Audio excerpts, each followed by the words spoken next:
கடைசியாக வி ஸ்டெம்மோட இந்த தாய் ஃபார்மை யூஸ் பண்ணலாம். இப்போ வந்து நம்ம தாய் அப்படின்ற தாய் ஃபார்ம் ஆஃப் வேர்ப் அப்படின்னு சொல்லி தனியாக பார்த்தோம். இப்போ ஆக்சுவலாக இது தாய் ஃபார்ம் ஆஃப் வேர்ப் தான். அதை இன்னும் டீட்டெயில்டாக பார்ப்போம். இப்போ வி ஸ்டெம் அப்படின்னு சொன்னால் நார்மலாக மாசு ஃபார்மை கட் பண்ணிவிட்டு அந்த வேர்பை போட்டு அதோட தாய் சேர்த்துக்கணும். அது எதுக்கு அப்படின்னா, இந்த மாதிரி எழுதணும் அப்படின்னு சொன்னால் ஐ வாண்ட் டு அப்படின்னு இந்த வேர்பை இதில் போட்டுக்கோங்க. ஐ வாண்ட் இப்போ தபே தாய் அப்படின்னா ஐ வாண்ட் டு ஈட் அப்படின்னு அர்த்தம். ஐ வாண்ட் டு ஈட் அந்த மாதிரி. இந்த தாய் அப்படிங்கிறதே ஒருத்தவங்களுடைய ஆசையை எக்ஸ்ப்ரெஸ் பண்ணுறது. அவங்க என்ன செய்ய விரும்புகிறாங்களோ அதை எக்ஸ்ப்ரெஸ் பண்ணுறதுக்கு தான் இந்த தாய் ஃபார்ம் ஆஃப் வேர்பை நம்ம யூஸ் பண்ணுறோம். ஃபார் எக்ஸாம்பிள் தபே மாசு அப்படின்னா அந்த மாசுவை கட் பண்ணிவிட்டு இந்த தபே தாய் அப்படின்னு போட்டோம்னா சாப்பிட விரும்புகிறேன், எனக்கு சாப்பிட வேண்டும் அப்படின்னு சொல்லி எடுத்துக்கலாம். இப்போ இதுக்கு நம்ம சென்டென்ஸ் ஃபார்ம் பண்ணுவோம். அதில் என்னென்ன பார்ட்டிகல்ஸ் யூஸ் பண்ணணுன்றதையும் பார்த்துக்கணும் இல்லையா? இப்போ வத்தாஷிவா சுஷி ஓ தபே தாய் தேசு, எனக்கு சுஷி சாப்பிட வேண்டும். I want to eat sushi அப்படின்னு அர்த்தம். I want to eat sushi. சுஷியை சாப்பிட வேண்டும், எனக்கு சாப்பிட விருப்பம் அப்படின்னு அர்த்தம். இப்போ வந்து அந்த தபே தாய் அந்த தாய் ஃபார்ம் வரும்போது அதுக்கு முன்னாடி ஓவும் போடலாம் காவும் போடலாம். ஈக்குவலி ரெண்டுமே கரெக்டு தான். ஓவும் போட்டு எழுதலாம் அல்லது காவும் போட்டு எழுதலாம். இது எல்லாமே கரெக்டு தான். ஆனால் மோஸ்ட் ஆஃப் த லைன்ஸில் நம்ம அந்த தாயை யூஸ் பண்ணும்போது இந்த கா போடுறது தான் பார்ப்போம். ஓவும் ஈக்குவலி ரைட்டு. ஸோ கா யூஸ் பண்ணலாம் அல்லது ஓ யூஸ் பண்ணலாம். ஸோ இந்த தபே தாயின்னு வரும்போது தாய் ஃபார்மில் முன்னாடி ஓ கா எது வந்தாலும் கரெக்டு தான் அப்படின்னு எடுத்துக்கணும். ஸோ அடுத்தது ஜூஸு கா நோமி தாய் தேசு. இங்கே கா போட்டு எழுதியிருக்கேன். இது ரொம்ப காமன் சென்டென்ஸ். ஓவை விட காவை ரொம்ப காமனாக யூஸ் பண்ணுவாங்க. ஜூஸு கா நோமி தாய் தேசு. I want to drink juice.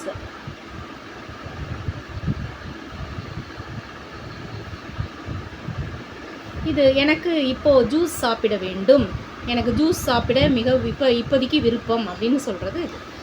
அடுத்த லைன் நிஹோங்கோ நோ ஷின்முன் ஓ யோமி தாய் தேசு. நிஹோங்கோ நோ ஷின்புன் அப்படின்னா ஜப்பானிய மொழி நியூஸ் பேப்பர். ஜப்பானிய மொழி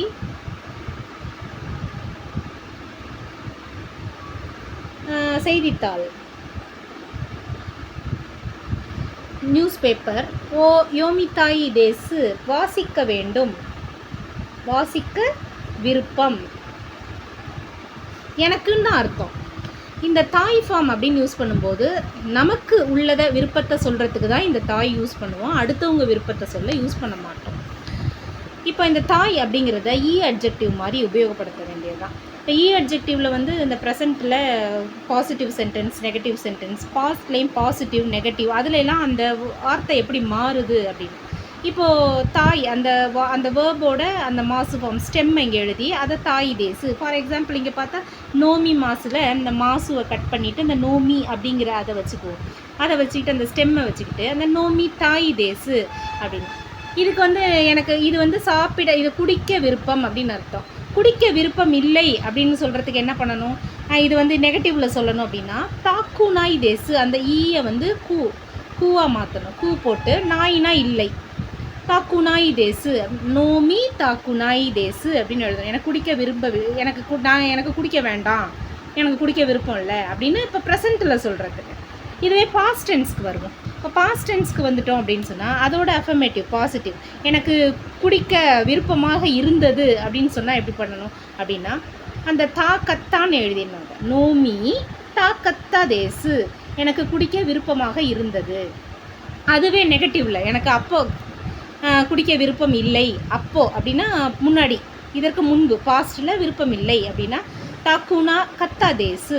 அந்த நோமியோடு சேர்த்து அந்த தாக்குனா கத்தா தேசு, எனக்கு அப்போ குடிக்க விருப்பம் இல்லை அப்படின்னு சொல்லி இது எழுதணும். இந்த மாதிரி அந்த ஒரு அட்ஜெக்டிவ் மாதிரியே இந்த தாயை ட்ரீட் பண்ணணும். நம்ம தாய் ஃபார்மை ட்ரீட் பண்ணணும். அதாவது அந்த வேர்போடு சேர்த்து அந்த அட்ஜெக்டிவை நம்ம யூஸ் பண்ணோம்னா எப்படி இருக்குமோ அதே மாதிரி அந்த வேர்பையே அந்த அட்ஜெக்டிவ் ஃபார்ம்ஸில் எழுதணும், அந்த தாய் ஃபார்மில் மட்டும்.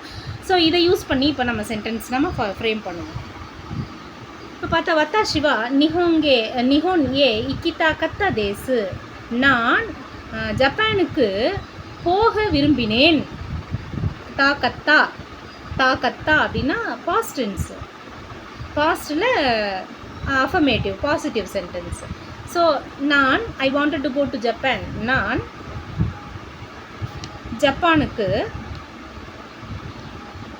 ஜப்பானுக்கு போக விரும்பினேன்.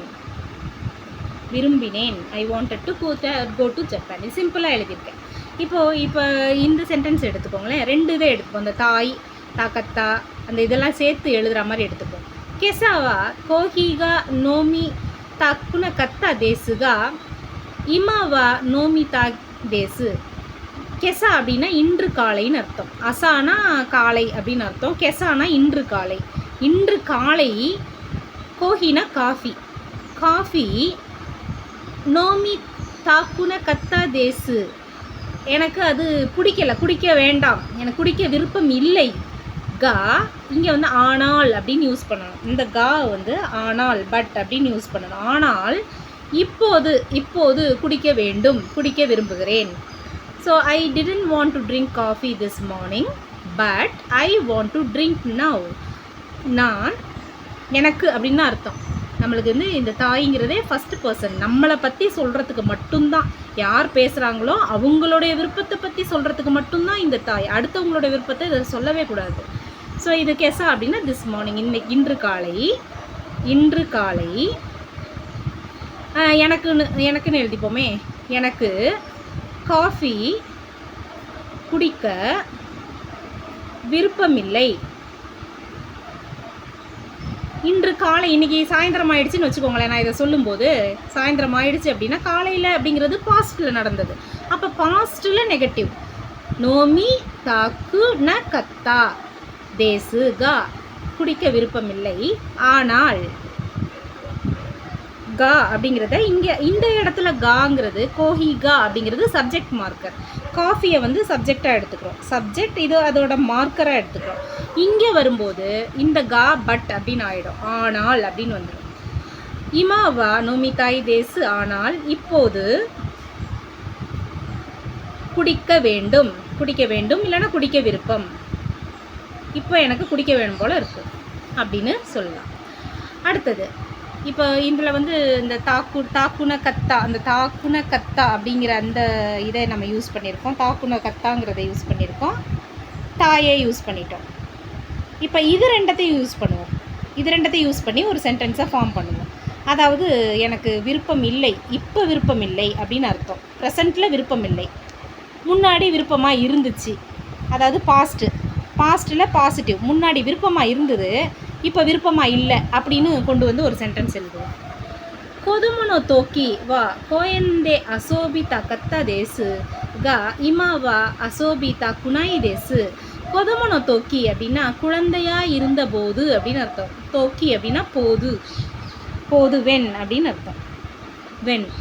When I was a child அப்படின்னு அர்த்தம். கொதுமனோ தோக்கி குழந்தையாக இருந்தபோது, கோயந்தே பார்க்கில், அசோபிதா கத்தா தேசு விளையாட விரும்பினேன். கா ஆனால், இமாவா அசோபிதா குனாய் தேசு இப்போ எனக்கு விளையாட விருப்பம் இல்லை. when I was a child I wanted to play in the park but now I don't want to play. நான் குழந்தையாக இருந்தபோது, இது நான் யார் பேசுகிறாங்களோ அவங்கள மட்டும்தான் குறிக்கும், அவங்களுடைய விருப்பத்தை மட்டும்தான் குறிக்கும். நான் குழந்தையாக இருந்தபோது பார்க்கில் விளையாட விரும்பினேன்.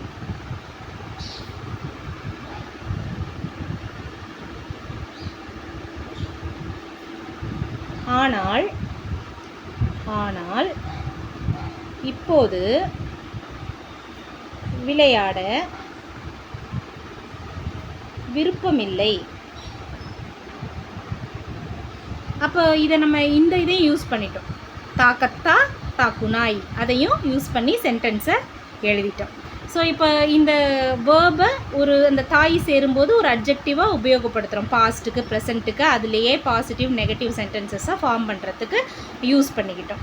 இப்போ இது வந்து நல்லா கிளியராக தெரியுது. இது யாருக்குன்னா ஃபஸ்ட்டு பர்சனுக்கு மட்டும்தான். ஃபஸ்ட்டு பர்சன் யார் பேசுகிறாங்களோ அவங்களுடைய விருப்பத்தை சொல்கிறதுக்கு மட்டும்தான் இது உபயோகப்படுத்தும். அடுத்தவங்களோட அந்த செகண்ட் பர்சன் தேர்ட் பர்சன் உன்னுடையது என்னுடையது அப்படின்னு அந்த செகண்ட் பர்சன் தேர்ட் பர்சனுடைய விருப்பங்களையெல்லாம் உபயோகப்படுத்துறதுக்கு விருப்பங்களை சொல்கிறதுக்கு, நாம் சொல்கிறதுக்கு உனக்கு இது பிடிக்கும் அவருக்கு இது பிடிக்கும் அப்படிலாம் சொல்கிறதுக்கு இந்த தாயெல்லாம் யூஸ் பண்ணக்கூடாது. இதுக்கு மட்டும்தான் உபயோகப்படுத்தணும். சரி, இந்த தாயை வச்சு ஒரு கேள்வி கேட்கலாம் அப்படின்னா எப்படி கேட்குறது? அடுத்தவங்கள பார்த்து கேள்வி கேட்குறதுக்கு தாய் யூஸ் பண்ணலாமா அப்படின்னா, இப்போ ஒரு கொஸ்டின்னா நம்ம கடைசியாக ஒரு காவை போடுவோம். இப்போ டீச்சரை வந்து பீர் குடிக்க கூப்பிடலாம். இப்போ சென்சேவா பீர் ஓ நொமித்தாய் தேசுக்கா, உங்களுக்கு நீங்கள் இப்போ பீர் குடிக்கிறீங்களா? சென்சே டீச்சர், நீங்கள் இப்போ கொஞ்சம் பீர் குடிக்க உங்களுக்கு விருப்பமா அப்படின்னு கேட்கலாம். அப்படின்னா அது தப்பு. என்ன டீச்சரை வந்து பீர் குடிக்க கூப்பிட்றதா அப்படின்னா, அதெல்லாம் வந்து காமனானது. அங்கெல்லாம் நம்ம ஊரில் தான் இதெல்லாம் கேட்டால் கோச்சிக்குவாங்க. இந்த டீச்சர் ஒயின் குடிக்கிறீங்களா, பீர் குடிக்கிறீங்களான்னு கேட்குறதெல்லாம் அங்கே ரொம்ப காமன். ஆனால் அது வந்து கொஞ்சம் பணிவாக சொல்லணும். ஆனால் இந்த தாயை யூஸ் பண்ணி தேசுக்கான்னு கேட்டோம்னா இது பொலைட்டாக இருக்காது, கொஞ்சம் ஒரு மாதிரி இருக்கிறோம். அது வந்து இந்த தாயை யூஸ் பண்ணி தேசுக்கா அப்படின்னு கேட்கக்கூடாது. சென்சேவா பீருவோ நோமித்தாய் தேசுக்கா அப்படின்னு கேட்கக்கூடாது. அப்போ எப்படி கேட்கணும்? சென்சேவா பீருவோ நோமி மாசுக்கா, நோமி மாசுக்கா, இப்படி தான் கேட்கணும். டீச்சர், உங்களுக்கு நீங்கள் பீர் குடிக்கிறீங்களா அப்படின்னு கேட்குறது பீரு. டீச்சர், நீங்கள் பீர் குடிக்கிறீங்களா அப்படின்னு அதை கொஞ்சம் பணிவாக கேட்குறதுனா நோமி மாசுன்னு போட்டுக்கணும். இந்த தாய் போட்டால் அவ்வளோ தூரத்துக்கு பொலைட்டாக இருக்காது. ஆனால் ரொம்ப நெருக்கமானவங்கள்ட்ட அந்த தாய் போட்டு கேட்டு பேசிக்கலாம். அந்த தாய் போட்டு கொஸ்டின் கேட்டு பேசிக்கலாம். ஆனால் வந்து அந்த தாயை போட்டு கொஸ்டின் போடுறதுக்கு பதிலாக இந்த மாசு போடுறது தான் பெஸ்ட்டு. மாசு போட்டு அடுத்தவங்களை கேள்வி கேட்கும்போது உங்களுக்கு விருப்பமா அப்படின்னு கேட்குறத கூட நோமி மாசுக்கா அப்படின்னு கேட்டாலே போதுமானது.